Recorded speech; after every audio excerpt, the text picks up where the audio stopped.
चलिए, कैसे हैं आप सभी? हेलो सोनाली, दीक्षा, सविता, एमपी क्रिएटिव, कल्पना। चलिए, बहुत बढ़िया, शानदार। शुरू करते हैं आज की क्लास। आज मैं आपको कुछ वोकेब बताऊंगा, बहुत ही ज़्यादा इम्पोर्टेंट, और हो सकता है यहाँ से आपके एग्ज़ाम में डेफिनेटली आ ही जाए। ठीक है, आज अब एग्ज़ाम पास आ गई भैया, तो इम्पोर्टेंट वोकेब हम पढ़ेंगे। Very good evening everyone. चलो करें शुरू।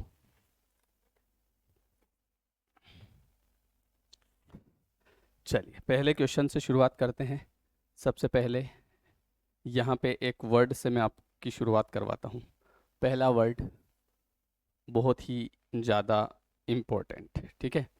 और पहला वर्ड ऐसा है कि जिसको करने के बाद ही आपको क्लास में आना चाहिए, और वो है एब्ल्यूजन। मैं ऐसे ऐसे ही वर्ड बताऊंगा जो आपको 100% एग्जाम में मिलेंगे, ठीक है।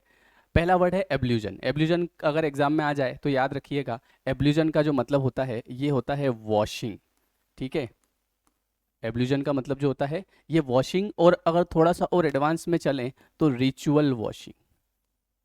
रिचुअल वॉशिंग मतलब क्या हो गया? रिचुअल वॉशिंग का मतलब होता है एक तरह से होली बात, इसलिए ये वर्ड एग्जाम में बहुत आता है। होली बात मतलब प्यूरिफिकेशन, ठीक है। प्यूरिफिकेशन, जो धार्मिक स्नान होता है। जैसे कि हम कहाँ जाते हैं भैया? हम जाते हैं गंगा जी।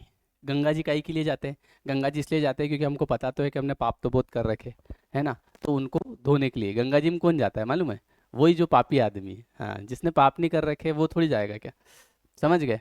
तो यहाँ पर एब्ल्यूजन के लिए आदमी कहाँ जाता है? गंगा जी में। तो ये वर्ड याद रखिएगा कि एब्ल्यूजन का मतलब होता है रिचुअल वॉशिंग, होली बात, प्यूरिफिकेशन, या फिर आप इसको एक और क्या बोल सकते हैं?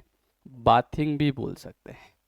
बोलो, याद रखोगे? मोस्ट इंपॉर्टेंट वर्ड है, काफ़ी बार एग्जाम में आया है। हाँ विकास, देख लूंगा, है ना, चिंता मत करो। अभी मैं थोड़ा सा बिजी था इसलिए देख नहीं पाया। एक सेकेंड, इसको थोड़ा सा और। अब ठीक है। बोलो, क्लियर है? याद रखोगे इसको? चलिए, तो पहला वर्ड आपके सामने हो गया क्लियर। दूसरा देखते हैं, दूसरा वर्ड। दूसरा वर्ड मोस्ट इंपॉर्टेंट एक वर्ड, और आपके एग्जाम में आता है एलिमनी। ये भी काफी बार एग्जाम में आता है, एलिमनी। एलिमनी का मतलब होता है money paid after divorce. Divorce हो जाता है, उसके बाद में पैसा दिया जाता है, ठीक है। उसको बोला जाता है एलिमनी। एलिमनी का मतलब होता है तलाक पश्चात दी जाने वाली रकम, ठीक है। याद रखना इसको, एक एक बार पढ़ लोगे ना तो एग्जाम में आपको आराम से याद रह जाएगा। बस एक एक बार इनको पढ़ने की जरूरत है, क्योंकि आप लोग बहुत इंटेलिजेंट है। ये आपके घर वालों ने आपको बताया नहीं, लेकिन मैं बता रहा हूँ ईमानदारी से। एक वर्ड है एबेंडन, ABANDON। ये काफी बार एग्जाम में पूछा हुआ है। एबेंडन का जो अर्थ होता है ये होता है लिव कर देना, ठीक है, लिव। देखो मैं इसको थोड़ा सा और डिटेल में बताता हूँ आपको। ABANDON, एबेंडन का जो मतलब होता है ये होता है एक तरह से लिव, या इसको एक और बोलते हैं फोरसेक। फोरसेक, और एक और इसी ए से शुरू होता है एक वर्ड, वो होता है एब्डिकेट, ठीक है। एबेंडन, एब्डिकेट, या यूं कहें लिव, फोरसेक, या फिर एक और वर्ड होता है इसका रेलिनक्विश, QUISH, रेलिनक्विश, ठीक है। तो ये वर्ड भी याद रखना, मोस्ट इंपॉर्टेंट है। बोलो, सही गए? अब एक और चीज़ आपको अच्छी बताता हूँ, और हो सकता है ये आपकी परीक्षा में आ जाए। इसका क्वेश्चन कैसे भी आ सकता है। गेट रीड ऑफ, ये एक फ्रेजल वर्ब है।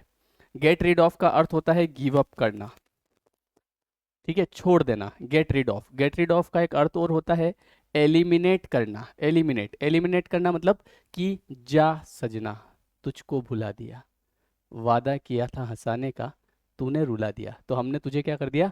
Get rid of. Get rid of कर दिया मतलब दूर कर दिया, रिमूव कर दिया अपनी जिंदगी से। जा, ठुकरा के मेरा प्यार मेरा इंतकाम देखेगी। फिर जब मैं नो वो जो है, जब मेरी जॉब लगेगी और फिर मैं आऊँगा तब पता चलेगा, समझ गए? हाँ, गाड़ी लेके। बोलो आगे बढ़ाएं। चलिए, अब आपके एग्जाम में प्रश्न जो बनेंगे, कई सारे लोगों के प्रश्न रहते हैं, सर प्रश्न कैसे आते हैं? तो प्रश्न ऐसे आते हैं कि the custom of having one wife eight the same time. ठीक है, the custom of having one wife eight the same time.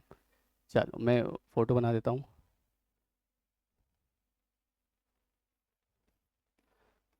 बताइए इसका सही जवाब क्या होगा? अरे यार, ये तो घर घर का फोटो बन गया वाइफ का। बाहर का बनाऊँ क्या? वह चलो कोई बात नहीं।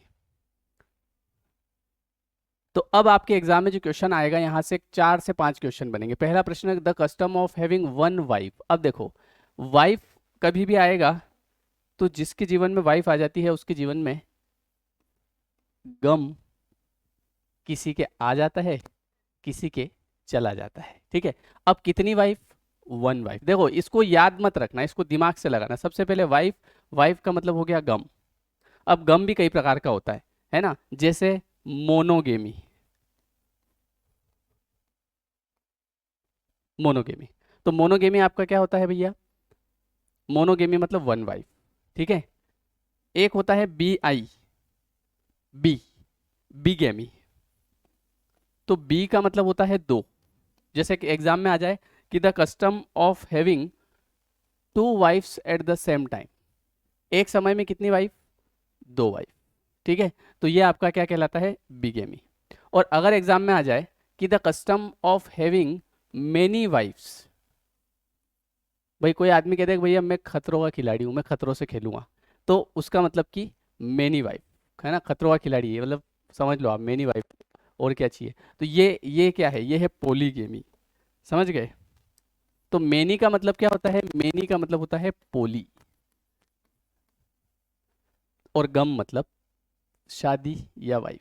तो इस प्रकार के कभी क्वेश्चन आए तो ध्यान रखना, आपका 1 नंबर नहीं जाना चाहिए। ठीक है, इसमें एक और वर्ड है पोलेंड्री। पोलेंड्री, तो देखो पोलेंड्री जो होता है इसका क्या होता है? इसका होता है who has more than two husbands, more than two husbands. ठीक है, हस्बैंड का हिंदी अर्थ होता है एक मासूम व्यक्ति। ठीक है, हाँ, कभी कोई पूछे हस्बैंड का अर्थ तो एक बहुत ही सीधा साधा मासूम प्राणी। ठीक है, चलो, तो इसको क्या बोलेंगे? More than two husband, polyandry. और more than two wifes, polygamy. Two wifes two husband, bigamy. One wife one husband, monogamy. बोलो याद रखोगे? चलो आगे बढ़ाएं। हम्म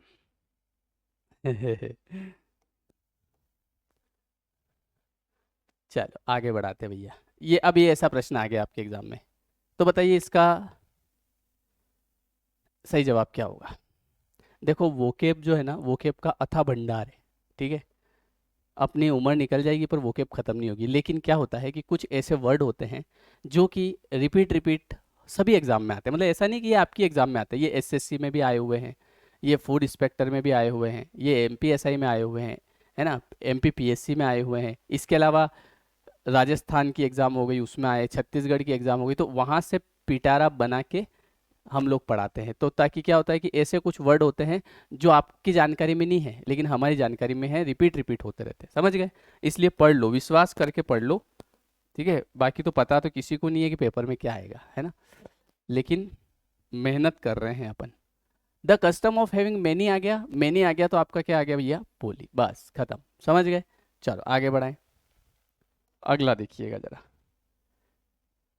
अब ये ऐसे प्रश्न आ गया, अब इसमें ध्यान से देखना वहाँ, है ना, एकदम घबरा मत जाना। Many husband. ठीक है, अब ये प्रश्न है ना, ये वाला जो वाइफ वाला प्रश्न है, ये पहला दूसरा नहीं आना चाहिए। तो आदमी को जैसे ही परीक्षा में जाएगा ना, एकदम से पहला ही क्वेश्चन आ गया वाइफ, तो कहेगा कि सब भूल जाएगा वो। The custom of having many wife, many husband, तो हस्बैंड आ गया पोलेंड्री। अब इस पोली से रिलेटेड 2 3 वर्ड और बताता हूँ, वो भी याद रख लो। देखो पहला वर्ड है आपका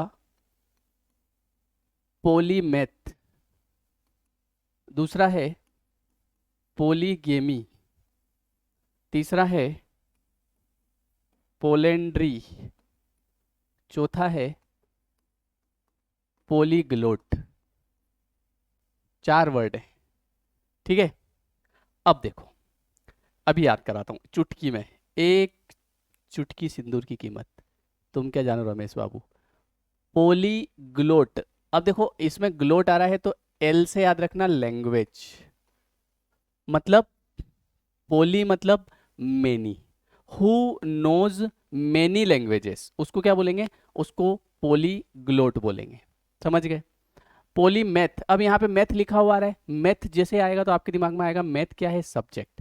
तो आप याद रखोगे who has knowledge of more than 2 subjects, more than 2 subjects, तो ये है सब्जेक्ट, समझ गए।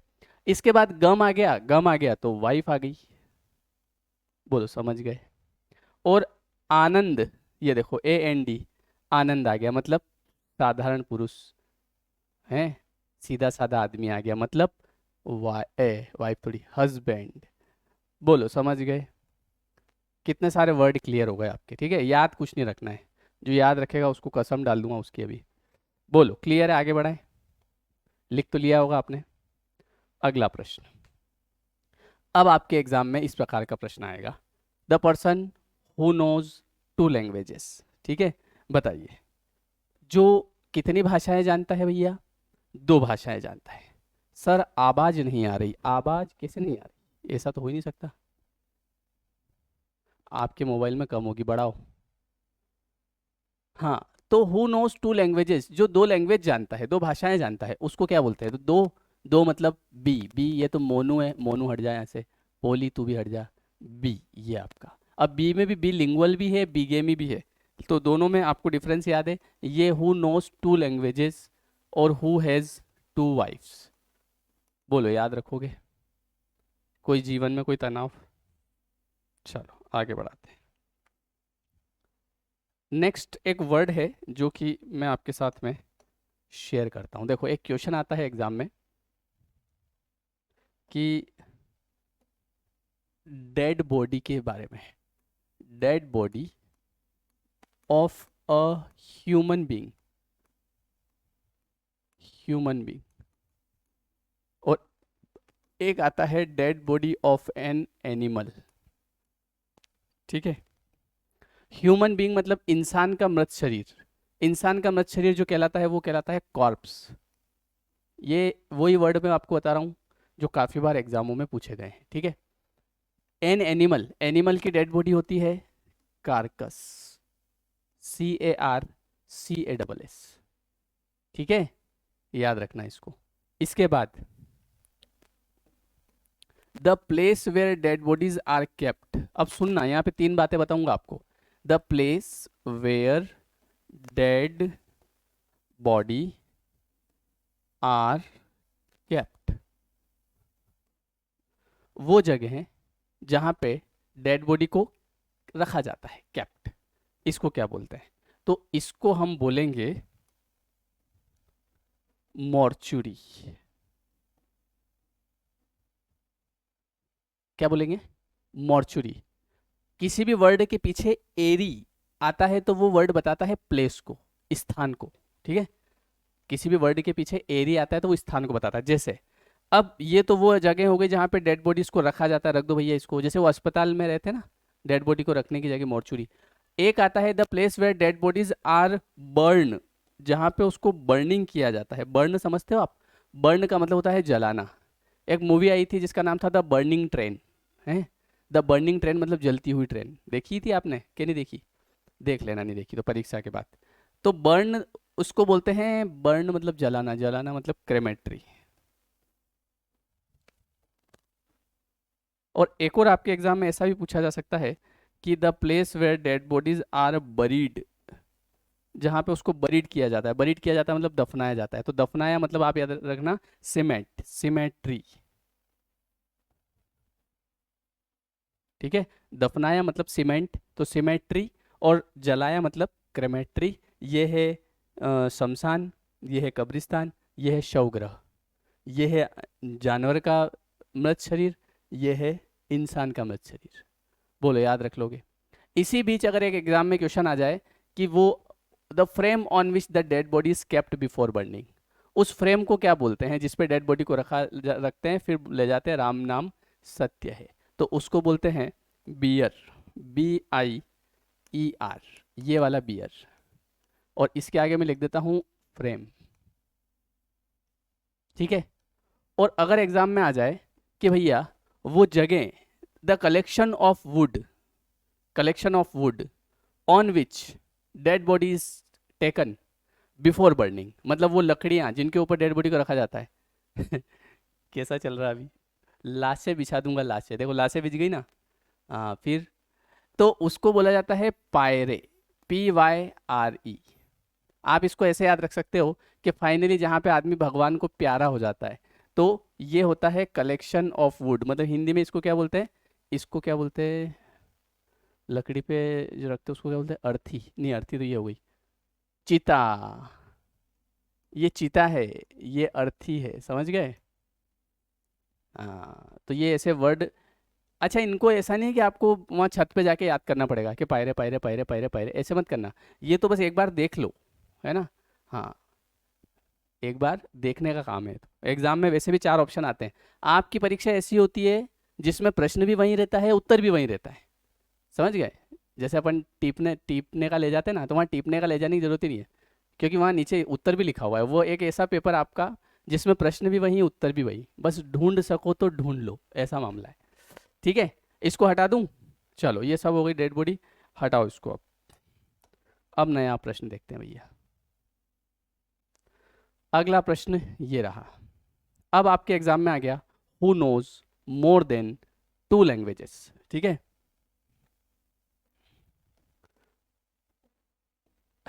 ये जो लोग पढ़ नहीं रहे ना अभी, और वो सब प्री के बाद पढ़ना शुरू कर देंगे, ठीक है। हाँ मतलब क्या होता है, जब तक आदमी को ठोकर नहीं लगती ना, तब तक उसे एहसास नहीं होता है। बहुत सारे लोग ऐसे हैं जो अभी हल्के में ले रहे हैं, बोले हाँ ठीक है, पर वो जैसे प्री निकलेगी ना, जब उनकी सहेलियों का पता चलेगा कि सहेली का नंबर आ गया, दोस्त का नंबर आ गया, है ना, तब पढ़ना शुरू करेंगे वो, अभी नहीं करेंगे। देखो अपना सिलेक्शन नहीं हो तो इतना दुख नहीं होता है, लेकिन अगर दोस्त का हो जाए जो शुरू से साथ में रह रहा है, या जो जिसने छुप छुप के तैयारी कर ली ना, अपने को पता ही नहीं है, तो वो दुख बड़ा खतरनाक होता है, वो फिर सहन योग्य नहीं होता है। Who knows more than 2 languages, जो 2 से ज़्यादा लैंग्वेज को जानता है, तो लैंग्वेज आ गया, तो लैंग्वेज लैंग्वेज सबसे पहले तो 2 से ज़्यादा, 2 से ज़्यादा पोली मैथ, मैथ तो सब्जेक्ट का होता है ना, इसमें गलत ऑप्शन है ना, पोलीग्लोट होगा इसका, पोलीग्लोट, ये तो सब्जेक्ट वाला है। बोलो समझ गए, आगे बढ़ाएं। चलिए नेक्स्ट क्वेश्चन। अब मैं आप कुछ लोग मुझे कह रहे थे कि सर वो प्रोवर्ब वाले क्वेश्चन कराओ ना, प्रोवर्ब। तो देखो सबसे पहले मैं आपको बताता हूँ प्रोवर्ब होता क्या है, कभी एग्जाम में आ जाए तो आपके कोर्स के अंदर टेंस के जस्ट नीचे मैंने प्रोवर्ब की एक PDF दे रखी है, तो उसमें जितनी पढ़ाई पढ़ लेना, ज़्यादा लोड नहीं लेना, ठीक है। प्रोवर्ब जो है ये होती क्या है, प्रोवर्ब मतलब होता है कहावतें, जो हमारे जो पुराने लोग थे, जैसे आजकल हमको तो टाइम नहीं मिलता है मोबाइल में, लेकिन वो आराम से फ्री रहते थे, तो उन्होंने बैठे बैठे बहुत सारी कहावतें कही, तो वो कहावतें कहलाती है प्रोवर्ब। जैसे पहली कहावत है कि अगर आपको हजारों हजारों करोड़ों किलोमीटर भी जाना है, तो शुरुआत आपको एक पहले कदम से करनी पड़ेगी, चल मुसाफिर चल। तो यहाँ पर आपका इस प्रकार से प्रश्न बनेगा कि the journey of 1000 miles with a single step. तो आपको एक बात ध्यान रखना है कि प्रोवर्ब के अंदर जनरली प्रेजेंट सिंपल टेंस का प्रयोग किया जाता है। कौन सा टेंस है भैया, प्रेजेंट सिंपल टेंस। ये देखो प्रेजेंट सिंपल। अब प्रेजेंट सिंपल टेंस क्या होता है, देखो प्रेजेंट सिंपल टेंस में 2 वर्ब यूज की जाती है, एक तो वर्ब की फर्स्ट फॉर्म और दूसरी वर्ब की फर्स्ट फॉर्म, दोनों फर्स्ट फॉर्म ही है, ठीक है। दोनों में डिफरेंस क्या है, फर्स्ट फॉर्म के साथ एस या ES, ये कब लगता है, ये जब आपका सब्जेक्ट सिंगुलर होता है। सिंगुलर मतलब ही, शी, इट, नेम। और वर्ब की फर्स्ट फॉर्म कब, जब प्लूरल होता है, आई, यू, वी, दे, ये सारे प्लूरल, समझ गए। तो यहां पर आप देखो द जर्नी कैसा सब्जेक्ट है, सिंगुलर। तो सिंगुलर में वर्ब की फर्स्ट फॉर्म के साथ क्या लगाना पड़ेगा, SCIS। तो सही जवाब क्या हो जाएगा, बिगिंस। तो the journey of 1000 miles begins with a single step. और एक और बात, ये इसका क्वेश्चन निश्चित आएगा परीक्षा में, भले लिख के ले जाओ, ठीक है। अगर नहीं आए तो मेरा नाम बदल देना, अभी मेरा नाम श्याम है, बाद में सैम रख देना, ठीक है। चलो आगे बढ़ाते हैं। नेक्स्ट क्वेश्चन देखिए, एक आध और बताता हूं आपको ताकि आपको थोड़ा आइडिया लग जाए। जैसे ये प्रश्न देखिए, आप बताइए इसका जवाब क्या होगा।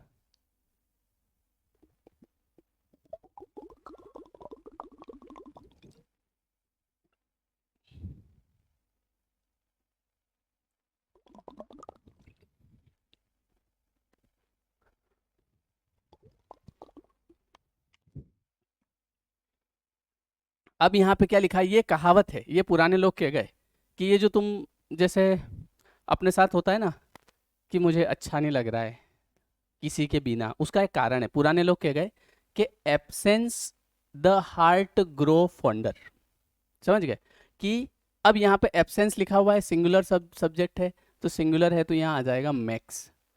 Absence max the heart grow fonder, मतलब कोई आदमी अगर पास में है तो उसकी इज्जत नहीं है।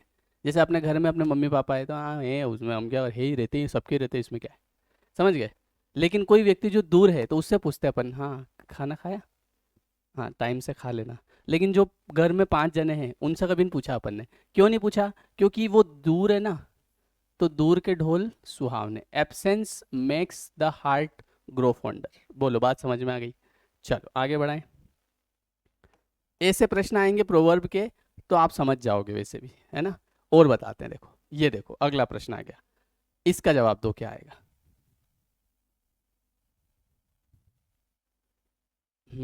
दूर होता है ना, दूर के ढोल सुहावने।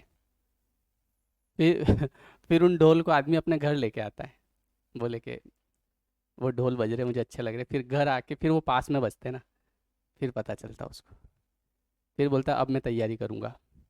Actions louder than words. अब ये भी एक कहावत है, मुझे देखते ही समझ में आ गया।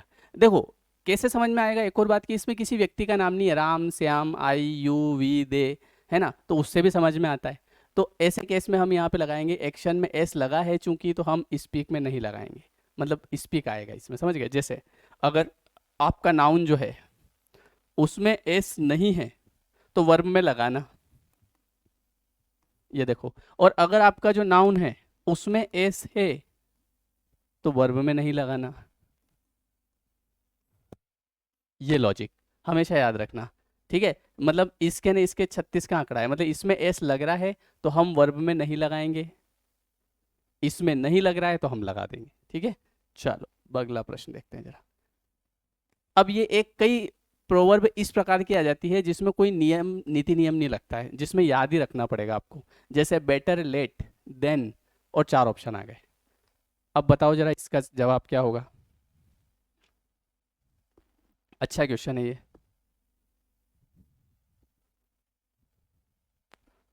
बोलो, बहुत ही शानदार क्वेश्चन।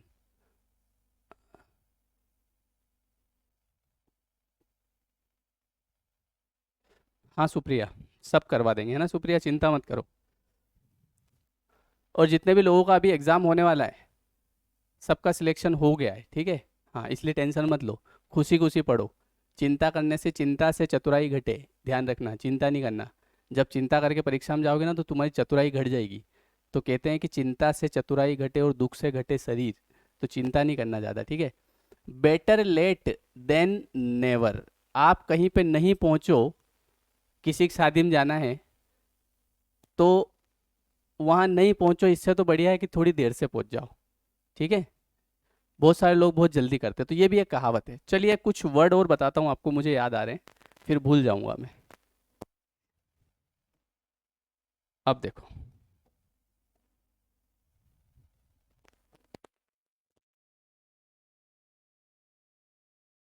हाँ एक वर्ड मुझे याद आ रहा था, एमनेसिया। एक तो एमनेसिया और एक एंटीडोट और एक पेनेसिया। ये वर्ड एग्जाम में बड़े कंफ्यूज करते हैं, अच्छे अच्छे कंफ्यूज हो जाते हैं इनमें। तो देखो मैं आपका कंफ्यूजन दूर करता हूँ, सुनो ध्यान से। एमनेसिया जो होता है वो होता है loss of memory, loss of memory, partial या फुल। आपने एक मूवी देखी, क्या नाम है उसका, अरे उसमें वो आमिर खान रहता है ना, वो भूल जाता है, उसका क्या नाम है, मतलब मैं भी भूल जाता हूँ यार, तुम बताना मुझे याद आ जाएगा अभी। कौन सी मूवी थी यार वो। तो उसमें क्या होता है कि उसको बीमारी रहती है, वो भूल जाता है, मतलब गजनी, हाँ गजनी। तो उसमें ना वो भूल ही जाता है, वो यहाँ पे लिख लेता है पूरे शरीर पे। तो वो है एमनेसिया। एमनेसिया का मतलब होता है लॉस ऑफ मेमोरी, मतलब किसी की आधी मेमोरी चली जाती है, किसी की पूरी चली जाती है, उसको क्या बोलते हैं, उसको एमनेसिया बोलते हैं, याद रखना। एक होता है एंटीडोट। एंटीडोट का अर्थ होता है the medicine which destroy the affect of poison, medicine which destroy the affect of poison, ठीक है, मेडिसिन विच डिस्ट्रॉय द, अब मैंने यहाँ देखो अफेक्ट लिख दिया, सुनना ध्यान से बात को, वो गलत लिख दिया मैंने, क्योंकि यहाँ पे द आ रहा है, द के बाद वर्ब नहीं आती है, द के बाद नाउन आता है, तो यहाँ पे इफेक्ट आएगा, इफेक्ट। तो ये बात भी याद रखना कि ये अफेक्ट जो है ये वर्ब है और इफेक्ट जो है ये नाउन है, समझ गए। तो the medicine which destroy the affect of poison, ऐसी दवा जो पॉइजन के अफेक्ट को खत्म कर देती है, उसको बोलते हैं एंटीडोट। आपने एक मूवी देखी होगी, क्रिश मूवी है ना, उस क्रिश मूवी में एंटीडोट बनाते हैं उसके, वो क्या नाम रहता है उसका, ऋतिक रोशन के खून से, तो वो होता है एंटीडोट। और एक होता है पेनेसिया। पेनेसिया का मतलब होता है remedy for all disease, remedy for all disease, सारी बीमारियों की एक दवा, सारी बीमारियों की एक दवा, और उसका नाम क्या है, पेनेसिया। हिंदी में क्या बोलते हैं, रामबाण। आपके घर में दादा दादी हो तो उनसे पूछना, पुराने ज़माने में ना कुछ भी होता था ना तो एक डिब्बी होती थी, उसमें गोलियां होती थी। माथा दुख रहा, रामबाण खा लो, ठीक है, पेट दुख रहा, रामबाण खा लो, हाथ पैर दुख रहे, रामबाण खा लो, पेट में माथा दुख रहा, रामबाण खा लो, कुछ भी दुख रहा हो एक ही दवा, पेनेसिया। पेनेसिया मतलब रेमेडी फॉर ऑल डिसीज। बोलो समझ गए। चलिए आगे बढ़ाएं। तो ये वर्ड है इंपॉर्टेंट, याद रखिएगा। एक आध वर्ड और आपको बताते हैं जो कि बहुत ज़्यादा इंपॉर्टेंट है। एमनेस्टी, ये भी काफ़ी बार आता है। अब इसको आप कंफ्यूज मत करना एमनेसिया से, एमनेसिया अलग चीज़ है, ठीक है, एमनेस्टी अलग बात है। एमनेस्टी का मतलब होता है पार्डन, पार्डन मतलब होता है क्षमा कर देना, ठीक है, राजनीतिक क्षमा जो होती है ना, अपराध क्षमा, वो होता है। एक वर्ड होता है एम्फीबियन।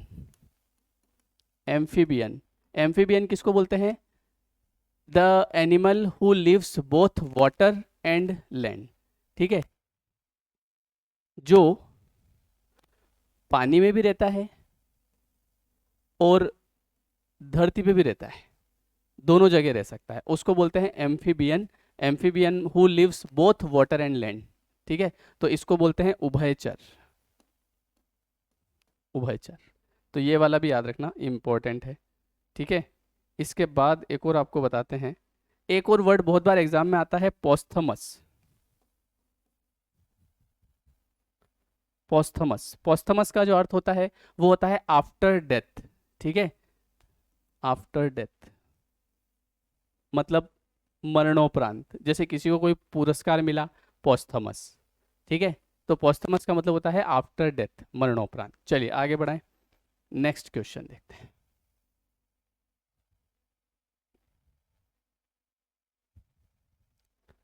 हाँ ये एक और देख लो, ये भी एक प्रोवर्ब है, कहावत है, पढ़िए क्या लिखा हुआ है।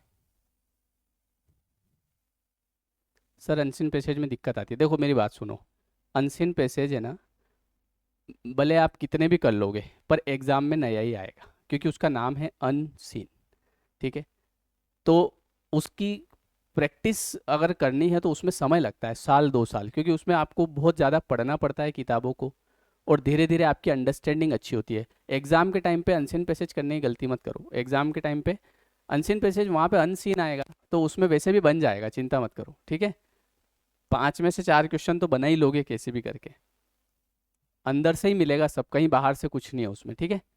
फॉर्च्यून फेवर्स द ब्रेव, ये देखो फेवर्स क्यों लगाया मैंने, क्योंकि मुझे पता है ये कहावत है, प्रोवर्ब है, और एग्जाम में भी मैं समझ जाऊंगा इसमें किसी आदमी का नाम नहीं आ रहा है, ठीक है। तो फॉर्च्यून जो होता है वो बोल्ड, बोल्ड का मतलब होता है बहादुर, करेजियस। देखो इसके सिनोनिम बता देता हूँ, COURAGEOUS।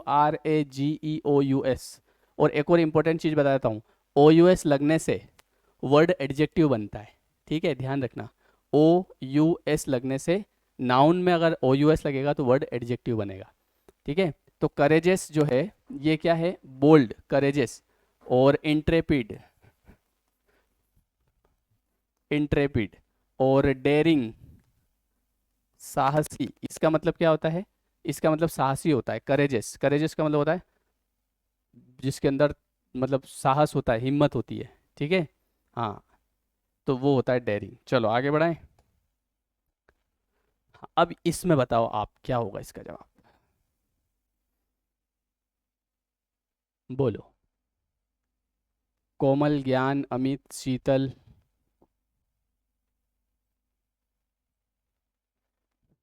जो लोग इंदौर वाले हैं तो कल मैं आ रहा हूँ इंदौर, आप लोग बिल्कुल मिल सकते हैं, है ना। 1 बजे का टाइम रहेगा, टावर चौराया, वहाँ पे आनंद नगर, उस पे पतंजलि स्टोर के ऊपर 2nd फ्लोर, ठीक है। समय 1 बजे।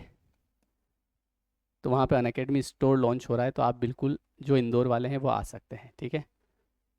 चलिए, अब यहाँ पर लेक डेसिकल, इसका अर्थ बताते हैं। अब इतने बड़े बड़े वर्ड याद है तुमको, मुझे पता है। लेक डेसिकल का मतलब क्या होता है, the person who is not active in his work. एक ऐसा आदमी जो कि उसके काम में एक्टिव नहीं होता है, ठीक है, ऐसा आदमी क्या कहलाता है। हाँ, कोर्स पूरा हो गया है, तो उस आदमी को हम कहते हैं लेक डेसिकल। इसके कुछ सिनोनिम है, जैसे लेजी, जैसे टोरपिड, जैसे स्लगिश, है ना, जैसे इंडोलेंट, इंडोलेंट। ये वर्ड इंपॉर्टेंट है, इसी के साथ मुझे कुछ वर्ड और ऑटोमेटिक याद आ जाते हैं, और जो कि है एक तो डिलीजेंट और एक है इंडिजेंट। देखो वोकेब आपको ऐसी हो जानी चाहिए कि एक वर्ड याद आए तो उसके साथ साथ 10 वर्ड याद आ जाए, समझ गए। तो यहाँ पर आप देखो, एक और इसका हु इज नॉट एक्टिव, तो एक और होता है इनएक्टिव, इनएक्टिव। एक होता है इसका स्लोथफुल, स्लोथफुल।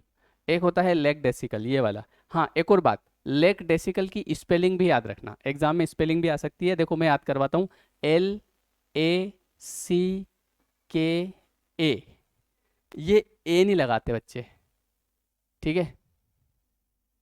तो LACKA, उसके बाद DAISICAL, ये लेग डेसिकल की स्पेलिंग। अब इसमें बात करें इंडोलेंट की, तो इंडोलेंट का अर्थ होता है इंदौर। इंदौर गया था तो मैं लेजी हो गया था, मतलब लेजी। दिल्ली जाके मैं क्या हो गया था, बहादुर। डिलीजेंट, डिलीजेंट का मतलब होता है हार्ड वर्किंग, मेहनती हो गया था, बहादुर नहीं, सॉरी, हार्ड वर्किंग। और इंडिया, इंडिया के एजेंट अब पुअर नहीं है, अब लोग पुअर कोई नहीं बचा, अब यहाँ सब अमीर हो गए, ठीक है।